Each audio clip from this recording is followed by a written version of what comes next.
Hello and welcome to the June Blue Trails Guide monthly webinar. My name is Faye Augustin and I'm an Associate Director with American Rivers. I'm really glad that you are all here and joining us this afternoon to hear a little bit more from St. John Eberly, the Intermountain West Communications Director for American Rivers. So today, as I mentioned in my email, this is the second part in our two-part communications webinar.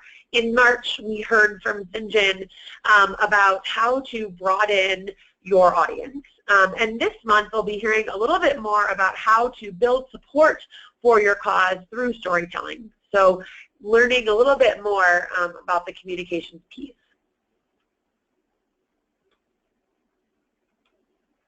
Before we get started, a couple of quick housekeeping announcements. If your connection is lost, please log in again using your unique web link and passcode that was provided when you registered with GoToWebinar. As always, this webinar is being recorded and will be available at bluetrailsguide.org/webinars by next Tuesday, June 21st. Additionally, we always suggest that you ask questions throughout the webinar. There is a question box on the right-hand side panel of your GoToWebinar box. You can ask questions throughout the webinar at any time, and we'll leave about 5 minutes at the end for questions and answers. And again, this webinar and associated questions are being recorded, will be answered, and will be available on our web at our blog as well at bluetrailsguide.org/blog. And with that, I want to introduce my colleague, St. John Eberly, Intermountain West Communications Director for American Rivers. And he will be sharing with us a little bit more how to build support for your cause through storytelling. St. John, take it away. Thank you, Faye. Hello, everyone, and thanks for joining. Lovely to see 29 of you out there wanting to hear more about communications and storytelling in the second half of what we talked about, as she said, in March.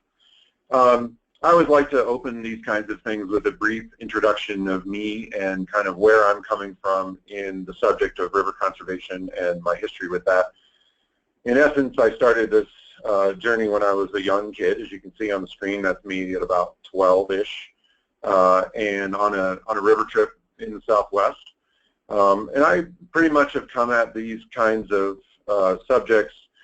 My parents raised us in the era of Abbey and Foreman and other conservationists in the 70s and 80s.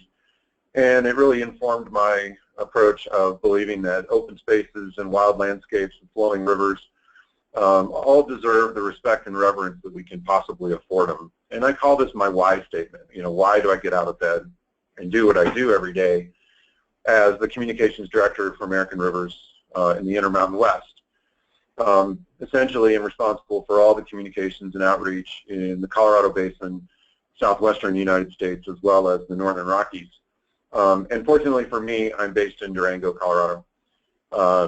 I'm sitting here currently in the Denver office, which is lovely, but most of the time I'm hanging out in Durango next to the Animas River, which is fantastic, of course.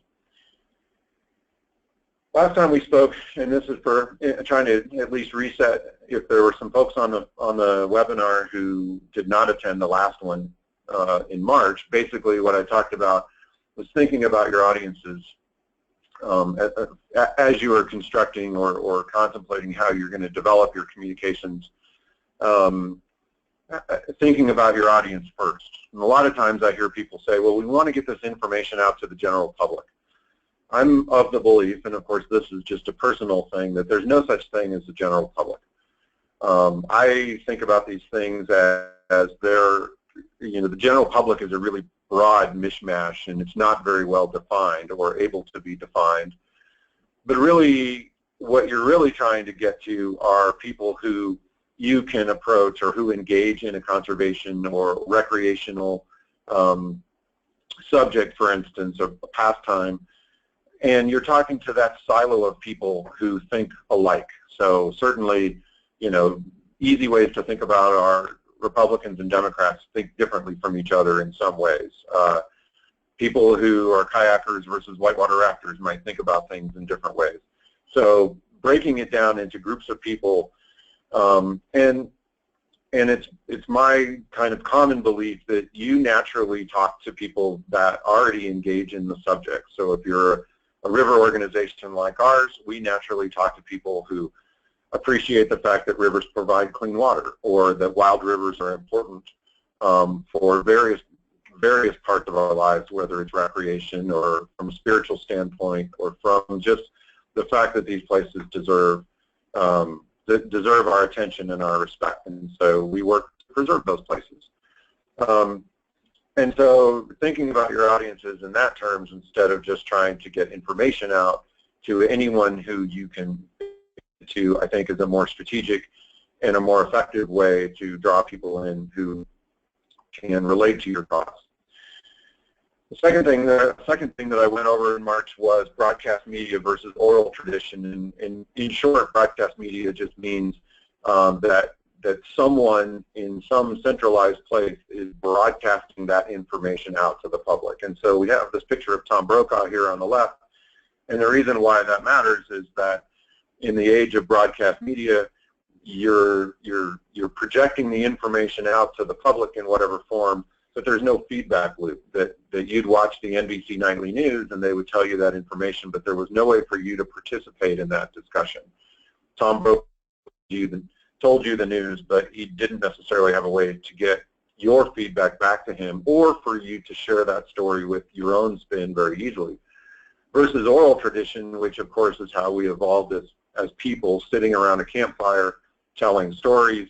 And the beauty of that is that that's a conversation that's happening, as well as when you tell your next friend, when you tell your next person that you run into about this thing, you can put your own spin on it. You can give your opinion, as well as putting out the information, expressing the facts around such subject. And so in the oral tradition, there's a feedback loop. And the irony of our modern world now is that social media actually has been so successful because it provides that feedback loop for you to say something and get feedback back, or change the story and mold it to the story that you want to be able to tell. So Facebook especially, and Instagram to some degree, Twitter a little bit, you really have the ability. Well, Twitter is actually very effective at it. You send out a tweet of a news story, but you put a comment in there saying, this is really important, or this story is really dumb, but here's the story anyway. And so you can put your own spin on it in some way. And then lastly, I introduced the idea of storytelling versus reporting, which I've already sort of talked about today. But the idea of telling a story and putting that into some emotional terms rather than simply reporting the facts. And I think, again, that often we get into the habit of being able to very clearly and intelligently report the facts of something that people should care about, but we forget the fact that people react more deeply, and your information is more sticky if it's put into a storytelling context that strikes a more emotional tone with your audience. So I have an example of this, and this relates to an email that you may have received from Faye yesterday that had a link to it, to a film that we recently released over the last couple weeks called The World Beneath the Rims. And I hope most of you have had the opportunity to watch that real quick. It's about a 16-minute piece. But I want to set this up before we talk about the film around the conservation issue that I was trying to address when we made that film. And that is in the Grand Canyon, or surrounding the Grand Canyon, there's a conservation issue happening, or that was happening at the time that the film was being developed, surrounding the village of Tusayan. For those of you unfamiliar with the Grand Canyon, the village of Tusayan sits about 5 miles from the gate that enters into the park on the south rim of Grand Canyon National Park. And it's basically a support village for Grand Canyon National Park and for the Grand Canyon Airport, which sits in Tusayan as well. And it has a current population of about 600 residents, so roughly 200 houses-ish. And an Italian company was proposing to expand the town from about 200 homes and add about 2,200 new homes that would increase the population of the town to about 6,000 residents from what is currently about 550 residents. Additionally, they wanted to add about 3 million square feet of commercial space. They wanted to put in some more hotels, some more amenities, a European-style spa, and a dude ranch on the south rim of the Grand Canyon, so roughly about the size of Mall of America in Minnesota. And that was the proposed development. There's certainly a need, you know, and aside from the direct conservation issue, I would acknowledge there's certainly a need for more lodging and more space and more amenities that can support the park. Last year, Grand Canyon National Park had 5.5 million visitors, their largest visitation year in the park's history, and because of the centennial this year in 2016, it's likely to be even more. So there's more people than ever coming to the park. And there's really not that many amenities on the south rim of the park, and then Tucson is a pretty small town to support all these people that are coming predominantly to the south rim. So this is a conundrum for us.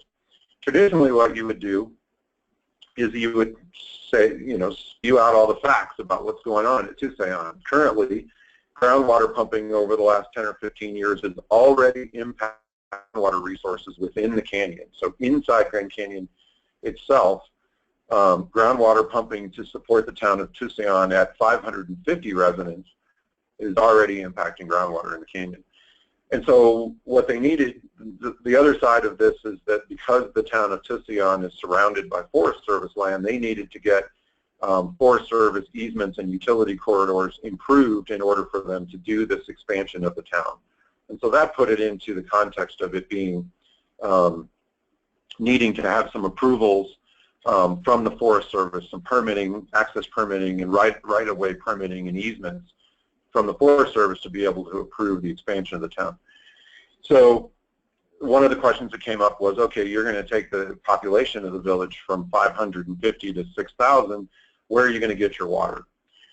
And knowing that we already had groundwater impacts from the existing town, you know, this could be a really, really significant long-term damage to the Grand Canyon inside the park if something wasn't addressed. So the whole thing was, you know, there's an existing coal slurry line, do they retrofit that to be a water line? And that would be a 230-mile retrofit to the western Arizona to the Colorado River to secure that water.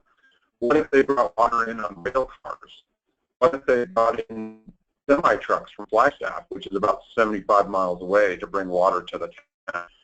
Well, it's our thinking in general that if you have $1 billion investment, you need to go to a big bank like Goldman Sachs or JP Morgan Chase in order to get financing and capital for these kinds of investments. Nobody in their right mind would support a $1 billion investment like this without having a guaranteed water source for a really long time. And while the town of Tucson publicly was saying they would use no more groundwater, what were they going to do? And so those are all the facts around the case, facts around, you know, the example. But, you know, and we could put all this information out there, and we could tell all of this compelling information that makes people kind of stop and think, but that would only talk to the audience who's paying attention to this. So instead of just doing that, we also made a film about this, which is the one that hopefully you saw last night.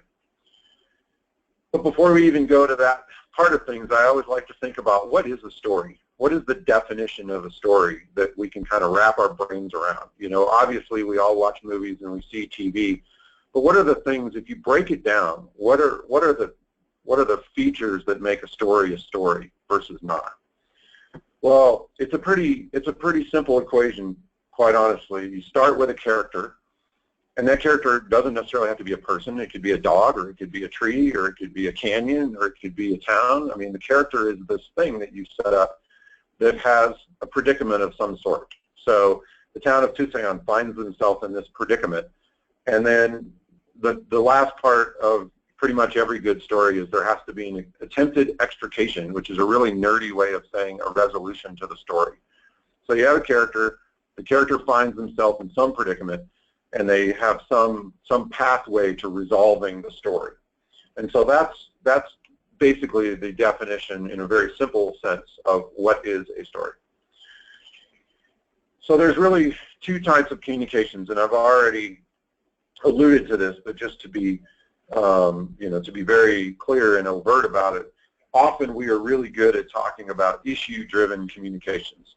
Communications where you're just talking about an issue. And the problem with that is, as I've said, your audience must already be in the tank for your issue. They must already be engaged in order for them to be interested in the subject, and then they naturally will be attracted to the details of the information that you're trying to get out to them, as well as, hopefully the resolution that you're trying to get them or the action that you're trying to get them to take.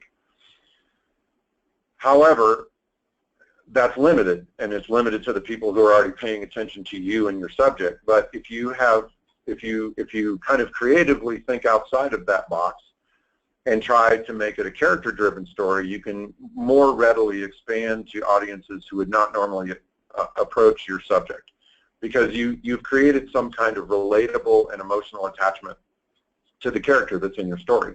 And once people start relating to that character, again, whether it's a person or a trio of people or a place that is important to them, then now you're touching an emotional soft spot in their heart somewhere and triggering a different part of their brain. Quite honestly, there's like science around this, that it triggers a different part of your brain when you start appealing to someone from a more emotional standpoint. So it's a complete, and if you put it into nerdy marketing words, it's a more sticky way of communicating with your audience. And so this is really important, and this is what we're trying to get to, and this is the approach that American Rivers has taken the last couple of years that has been really successful for our communications and growing our list, growing our audience.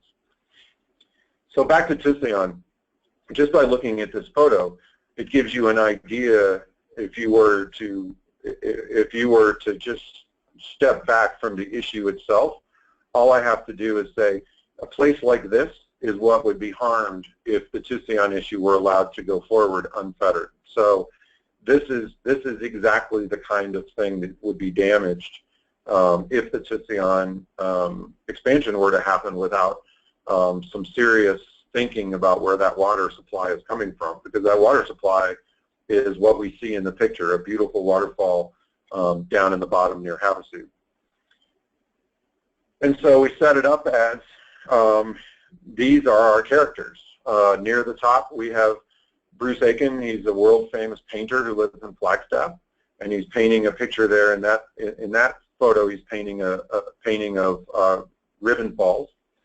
To the left side of the screen is author Kevin Fedarko. He is the author of the New York Times best-selling book, The Emerald Mile, about the fastest speed run through the Grand Canyon. And on the lower right, there is a behind-the-scenes shot, as you can see the camera pointing at her.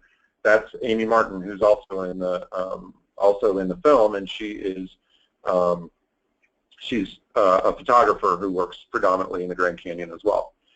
So each one of these characters are, good-looking folks, and they all participate in the Grand Canyon in some way, but so what? So what we did was remember, we got to have characters, you have to have a predicament, and then you have some kind of extrication or some kind of resolution to their story. Bruce's was, he wanted to come to the canyon as a painter from New York City and needed some way to study and discover how to paint in the Grand Canyon. The Grand Canyon as a paint subject is, as he says in the film, so intimidating.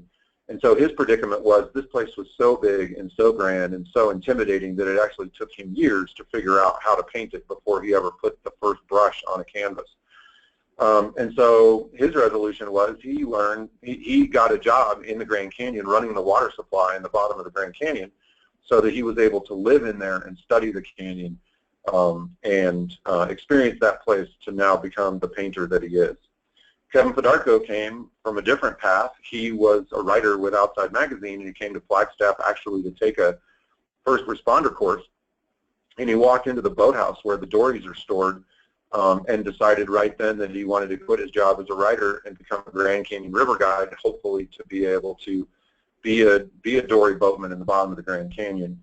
Unfortunately, and as he says in the film, he's pretty inept as a whitewater guide, and so he actually wasn't ever able to become a dory boat captain. But fortunately for him, he was able to translate that tragedy in his life into being a great writer and writing a fantastic book, and now is very entwined in the life in the Grand Canyon. And then lastly, Amy Martin grew up in Arizona. Her mom actually brought her the first time she went to the canyon. She was in utero, so she was in the canyon, in the world, as she says in the film, in the world of the Grand Canyon before she actually came into this world. But then, unfortunately, later in life, her mom tragically died of cancer, and Amy returned to the canyon to spend more than 150 days in the bottom of the canyon as a place to heal and a place to recover from the death of her mom. And so the canyon provides these places of resolution, inspiration, and healing as well to each one of these three characters. So in this film, we wound this information together. Nowhere in there did you hear me say anything about Tucson, say anything about water supply issues or groundwater pumping, but we talk about the inspiration that these places gave to them, and especially the small spaces that occupy this giant landscape in the Grand Canyon. And as you can see, Bruce isn't painting at this moment. Bruce isn't painting a giant landscape scene. He's painting a photo. He's painting a picture. I'm sorry, of the intricate small space within the canyon that is one individual waterfall. And that's how these three people are tied together through inspiration. Is whether it's for writing or photography or painting, is through their love and their inspiration of these small spaces and the water within the canyon. So that was the approach that we took in talking about the groundwater issue without talking about the groundwater issue. So what happened? Well, not because of the film, because the film actually came out after this, but because of creative communications, both from American Rivers and Grand Canyon Trust and other organizations, the Forest Service had to enter a public comment period in May of last year, and they received over 230,000 comments, about 85% of which were opposed to the town being able to expand without some thoughtful plan for where they were going to get their water. And you can see from the photos here, it's a pretty divisive issue. There were people that were protesting on one side of the street, protect the Grand Canyon Springs, and on the other side of the street, residents saying, if you don't live in Tucson, shut up. And they wanted you basically to go away. But so our communications, the way we designed it was that we were going to be, the purpose of the communications is we want to protect the groundwater in the small spaces within the canyon, not get embroiled in the politics of the expansion itself. So that's how we did it in that case. Hopefully providing a little case study. Some people are at least nodding their heads. Of course, I can't see that. But I want to talk about emotional draws real quick. There's plenty of science around how people respond to a more emotional appeal and less to data. Like I said, you're touching a different part of people's brains when you think about being able to put some of these issues into an emotional context rather than simply just expressing a bunch of information. And like I said, this is steeped in evolutionary history. This isn't just some learning thing that we have done. This is how we evolved. Legend and lore. This is where ethical stories came along. This is where religions were formed and how languages came about and cultural norms were established. And so we're tapping into this whole feeling of how our brains were designed to work from the very beginning. And I have this friend who writes for a blog called semirad.com. His name's Brendan Leonard. He's got a couple books and he's a good guy. And he always tries to express to me, you know, when we're talking about these things, try to paint a picture of the issue. Try to show people, develop imagery around why they should care about these places, not just tell them that they should.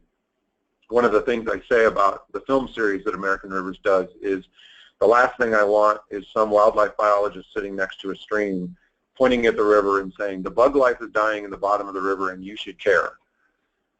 That doesn't really work for people who don't already care about the bug life in the bottom of the stream. So getting people to think more broadly about telling a story about that river, or talk about, you know, a grandfather and a son fishing together, or how people might be hunting together, and the habitat of a deer or elk hunt depends on those rivers for those populations to be healthy. Turning it into a story that matters and relates to the audience much more effectively is a great way to go.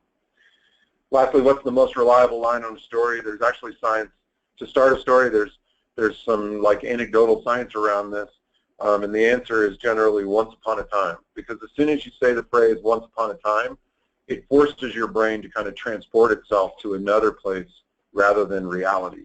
And so if you can lead with some kind of opening that makes you visualize a place that is different than where you are, often that captivates the people in a different way, your audiences in a different way. And this is where fiction comes in that's really important. People often read, you know, in the literary world, if you just look at book sales on a baseline book sales, about 60–65% of all books sold are fiction. And then from there, the other 35%-ish goes into all these other categories. You have history, you have nonfiction, you have, you know, other kinds of, you know, cookbooks, whatever. But about 65–70% of all books are fiction. And the reason is it's an escape, right? You get to live a different world through somebody else's writing. But for us, how do you translate, how do you infuse fiction like drama into a conservation story or other real world problems? And that's a real challenge. So thinking through how you can actually, how to make real life events feel as compelling as a fictional story is a goal that you should think about when you're trying to create this. So I have the photo here on the left side of the screen is Dead Wake. This was a fantastic book. If you've ever read anything by Eric Larson, you'll know that the guy is awesome. He could write something on a napkin and it'd be a bestseller. But he writes in a way that is real world history. I mean, this book, Dead Wake, is about the sinking of the Lusitania in the waning days of World War II. And it's an amazing book, but it's all based in fact. And so he has a great style of being able to put real world events into a fiction-like setting, even though it is actually nonfiction. And then, interestingly, the book I show at the bottom is this guy, Paolo Bacigalupi, and the book is called The Water Knife, and it's basically it's a sci-fi book that is grounded in water issues in the Southwest, maybe 20–25 years from now. The tension between the city of Phoenix and the city of Las Vegas in Southern California. And it's a fictional, you know, it is fiction. It is a sci-fi book about what is to come. But if you read the quote that one of his reviewers for Paolo's book says, "These days are coming, and as always, fiction explains them better than fact. This is a spectacular thriller, wonderfully imaginative, and written and racing through it will make you think and make you thirsty." Even that quote makes you inspired to want to read the book, and it's a look at what the future may hold if we don't get a hold of our water issues in the Southwest. But I like the way he says it. As always, fiction explains them better than fact. And so how can we turn fact into something that feels like fiction? Enabling storytelling for our conservation needs is an entirely different animal. It's something that's a challenge, but it can be done if you have a little bit of creativity and make it work.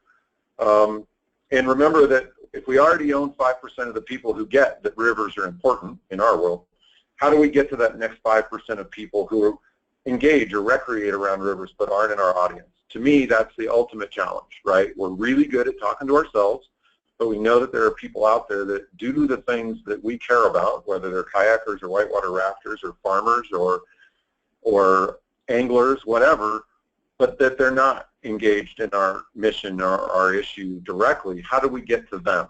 And I think that by using the storytelling approach, what we've seen is that a lot of times you're able to pique the interests of those people and hopefully bring them into your tent, bring them into your tribe. That's the point. And walking the fine line between giving the information, providing the communications of the physical conservation issue that you're trying to solve or you're trying to rally people around, and keeping them interested by telling them a really interesting story. So walking that fine line between information, between issue-driven and character-driven communications.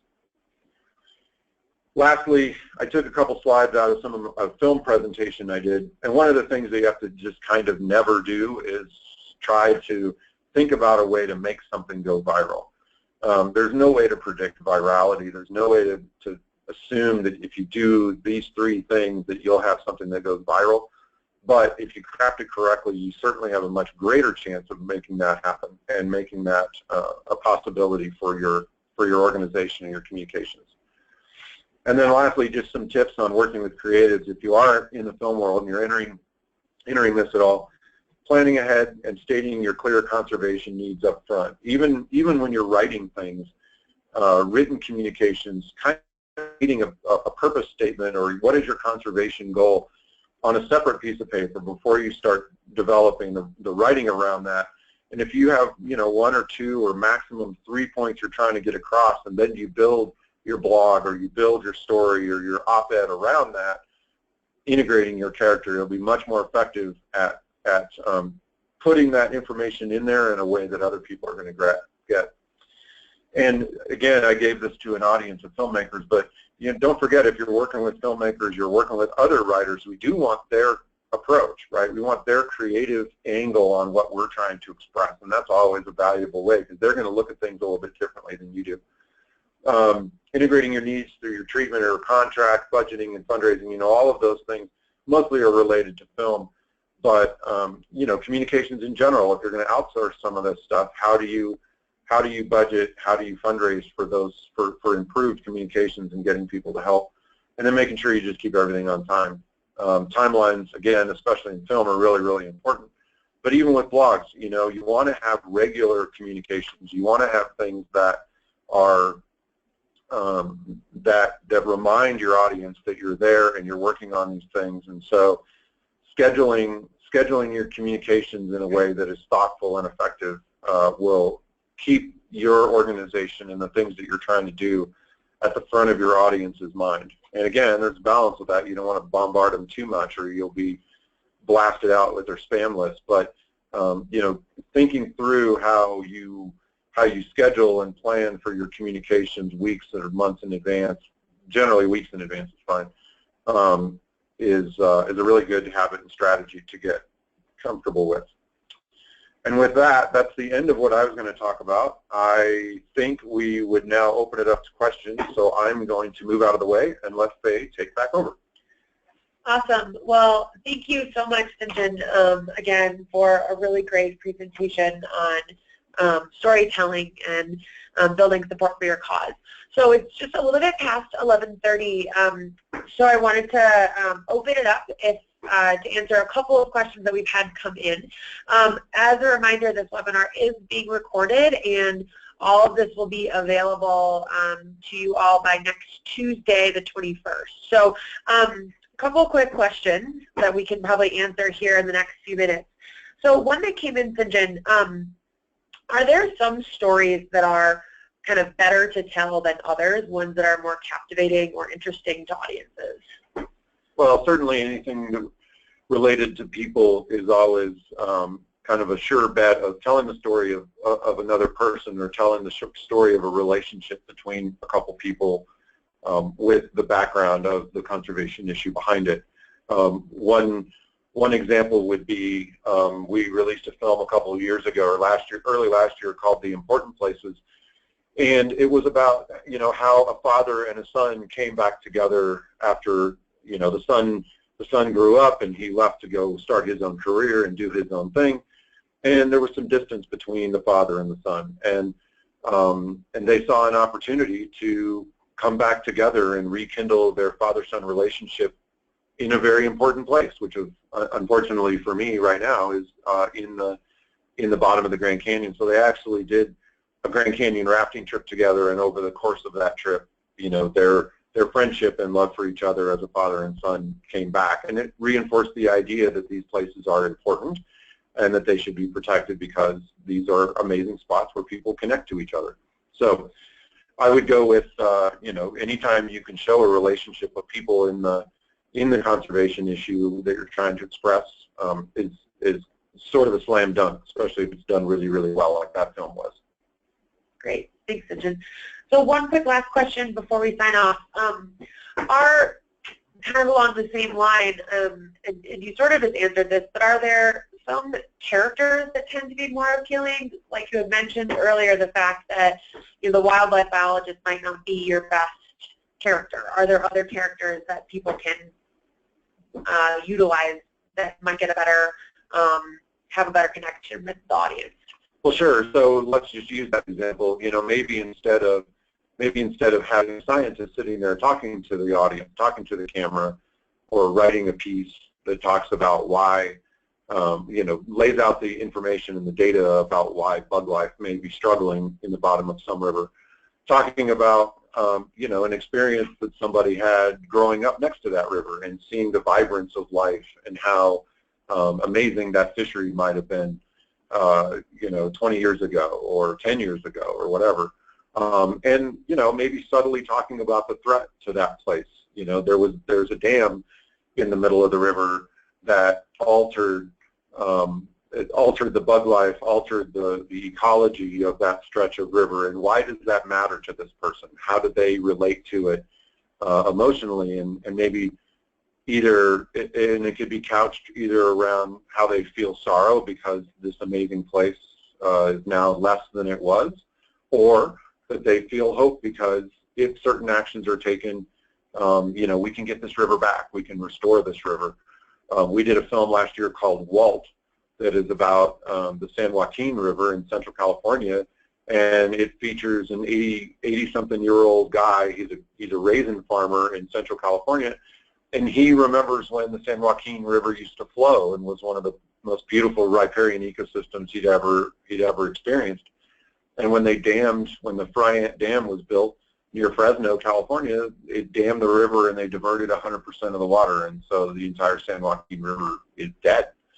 And so, you know, his message is both of a longing of what was taken away, what is gone, but also he very eloquently reinforces an optimism and a lack of giving up that this river, he's going to bring this river back. He's been working for 65 years to try to bring the San Joaquin back, and he's determined that he's going to do that. It's a great story in just a little over 6-minute film. You can do that in your written communications too. I mean, it's easy to express, or it is possible. It is a good way to go to express stories like that, to address these kinds of issues when, you know, quite simply you could just say they dammed the river and they killed it at the end. But we painted an entire picture. We developed a scene around this issue that shows the optimism of bringing rivers back to their wild health. And so I like that example as a contrast to just simply giving out the facts as well. Awesome. Well, thank you, Sanjit, again for that really great webinar about building support for your cause through storytelling. And thanks all of you for participating and joining us today for our June webinar. As a reminder, we've got our July webinar coming up. I believe it's July 19th. So stay tuned for some more information on that. It will be another webinar this month focusing on the importance of creative funding sources, and a great example from Boise, Idaho. So stay tuned, and thanks again for joining, and we look forward to seeing y'all back in July. Have a great rest of your afternoon, guys.